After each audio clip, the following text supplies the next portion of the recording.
Jusqu'où peut aller un mec qui n'a rien à perdre?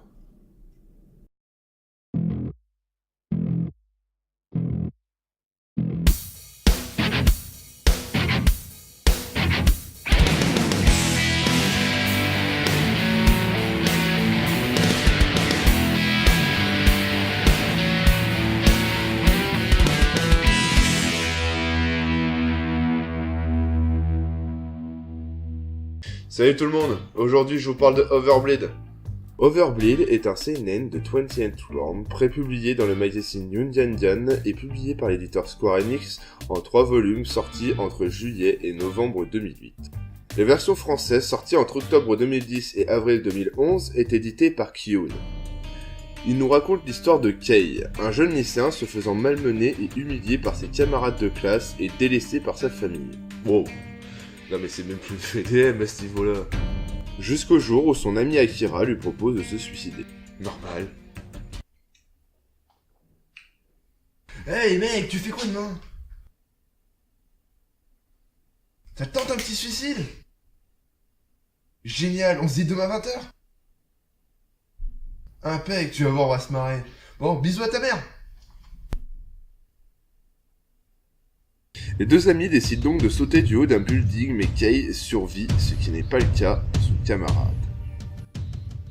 Raté.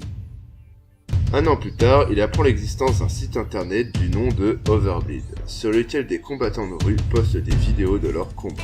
Un en particulier attire son attention, non pas grâce à son talent, mais par sa ressemblance avec son défunt ami Akira. Il décide de lui donner rendez-vous en pleine nuit, prétextant vouloir le combattre. Ouais, parce que quand tu tombes sur ce genre de site, ton premier réflexe c'est bien d'aller provoquer en des tarés qu'il fréquente, non? Mais le combattant le plus redouté du site ne se déplace pas pour si peu. Bah, un petit suicidaire qui se sent pousser une vérité, ça l'intéresse pas, lui son truc c'est de péter des culs par paquet de sang. Néanmoins, un autre adversaire vient à sa place. Kei réussit à le faire fuir, mais il ne lâche pas l'affaire. Il veut revoir son ami. Il enchaîne les combats espérant le voir arriver et finit par y prendre goût. Bon, je m'arrête là pour le résumé. Vu que c'est une série assez courte, je risque de trop vous en dire si je continue. J'adore le speech de ce manga. Un gamin humilié et martyrisé par ses camarades qui devient un combattant capable de leur tenir tête. L'histoire d'un jeune qui ne connaît que l'humiliation, découvrant un monde de violence régi par la loi du plus fort et qui y trouve sa place. Et si ce n'était que ça, ce serait juste sympa. Non, pour moi, là où ce manga est génial, c'est sur la psychologie de son personnage principal. Kei n'a rien à perdre, ce qui fait qu'il n'a absolument pas peur de ce qui peut lui arriver. Et prendre des coups, il y connaît, il a fait ça toute sa vie. Ce qui lui permet de garder un calme olympien et d'analyser les situations. Avec ça, les combats prennent un aspect bien différent que de simples bagarres.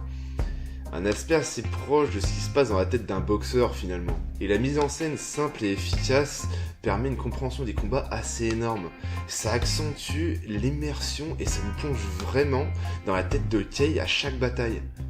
Sans compter que les dessins sont d'une très grande qualité et respirent le mouvement et la nervosité. En bref, Overbleed c'est une série certes assez courte, mais qui nous propose une immersion dans le monde du combat de rue avec un personnage principal qui est tout sauf inintéressant.